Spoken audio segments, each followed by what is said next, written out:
what will become of Mr.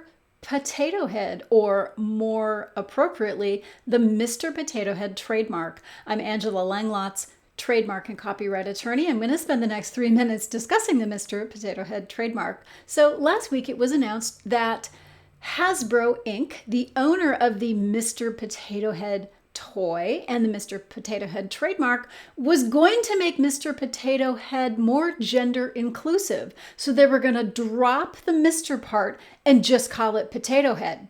Fine. Okay, so I got curious about the Mr. Potato Head trademarks and decided to have a look, and here's what I found. So if you look here, this is the trademark electronic search system record for the Mr. Potato Head trademarks, and you can see there are 13 trademarks here, but only one of them, this one right here, whoops, this one is live. The rest of them are dead. What does that mean? Well, the other marks, and we'll go through them in a minute, were for things that Hasbro Inc., who owns the Mr. Potato Head trademark, they were products that were using the mark at one time, but then Hasbro decided to not market those products anymore. So the trademark is still in the record, it's just dead, right? So let's go ahead and look. What are we talking about here? So here's a Potato Head trademark that was canceled, probably for non-use, for sleepwear, loungewear, and underwear for children and adults. So apparently, when this was registered in the early 2000s,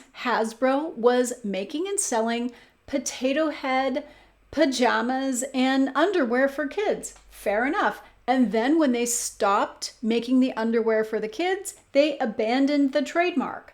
Let's look at the next record. Here's one for computer game programs. So in what, class 9? Okay, so this was probably for some sort of computer game where you could make your own potato head, perhaps, right?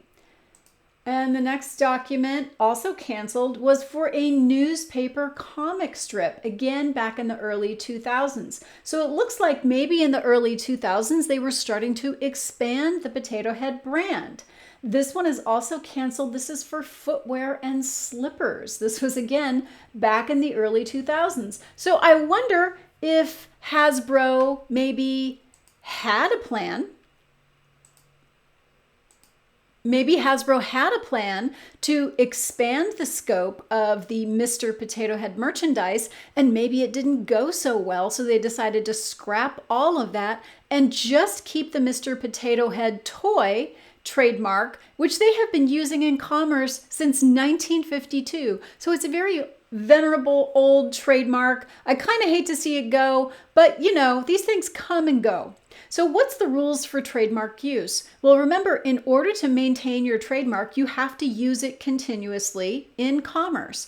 There are certain exceptions to this. For example, there is something called excusable non-use, meaning if for some reason other than your actual intent to abandon the trademark, you have to stop using the trademark for a time, that's considered excusable. Some examples might be, well, we can't get the materials to make the product. You know, the product is made with this certain thing that we source somewhere and we can't get it right now, or it's not being manufactured, or our factory burnt down. We can't make the goods in question because our factory burnt to the ground and we're rebuilding it. So things like that would be considered excusable non-use, and you wouldn't be penalized for not using your trademark during the pendency of whatever problem was causing the excusable non-use. So that's a little bit more about Mr. Potato Head trademarks. If you have trademark law questions, drop them into the comments below. I'll answer them on a future live video. You can find me online at TrademarkDoctor.net. I'm also on YouTube